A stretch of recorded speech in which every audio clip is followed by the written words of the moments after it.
Geothermal energy uses the natural warmth of the ground to heat and cool your home.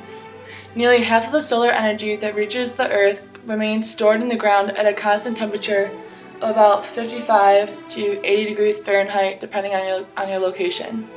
A geothermal heat pump taps into this energy to provide heat in the winter and cooling in the summer.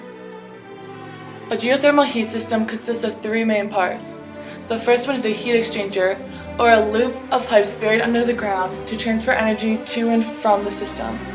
Second is a heat pump, located inside the house. And lastly, a heating and cooling distribution system, which is a traditional forced air system or a radiant floor hydronic heating system. When it's cold outside, the ground loop collects heat from the earth and pumps it up through the heat pump into your home. Since the pump just transfers heat from the earth to your home, it generates up to $3 to $4 of heat for every $1 spent on electricity. Comparing that to a general gas furnace that returns only 65 to 95 cents on every $1 spent on burning fossil fuels. When it's hot outside, the system collects heat from your home and pumps it to the much cooler earth below. Because of the constant temperature beneath the earth, a geothermal heat pump is twice as efficient as air conditioners or any air-to-air heat pump. Also, because the geothermal system simply pumps heat to and from the earth, it has no impact on the environment. The U.S. Environmental Protection Agency confirmed that the geothermal systems are the most energy efficient, environmentally clean, and cost-effective space conditioning system available.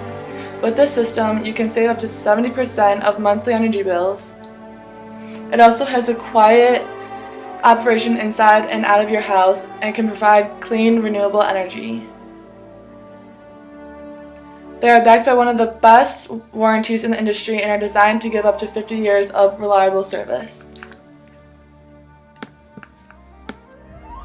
Geothermal energy is available primarily in the western states, Alaska and Hawaii.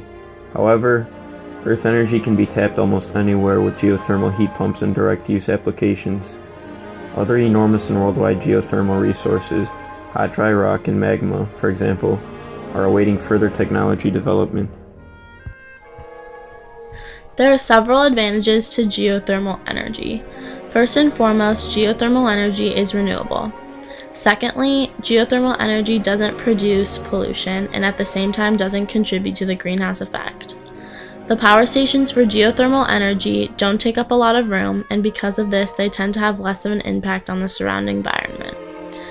Because geothermal energy is energy in and of itself, no outside sources of fuel are needed to keep it running.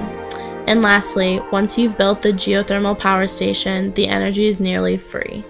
While it may require a little energy to actually run the pump, you can tap into the energy that's already being produced.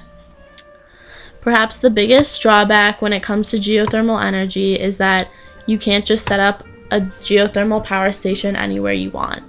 You'll need a location that offers the right kind of hot rocks, and since some rocks might prove too strong to drill through, these rocks also need to be within a reasonable depth to make drilling down to them a feasible option.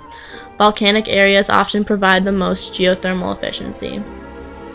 Another risk to consider is sometimes a geothermal site can run out of steam, and when this happens, the dry spell may last for periods that can reach into the decades. The last advantage concerns the potential danger of geothermal energy. When you're drilling into the earth and steam is able to escape, hazardous gases and minerals can seep up from beneath the ground, and finding a way to safely dispose of them may prove very difficult and dangerous.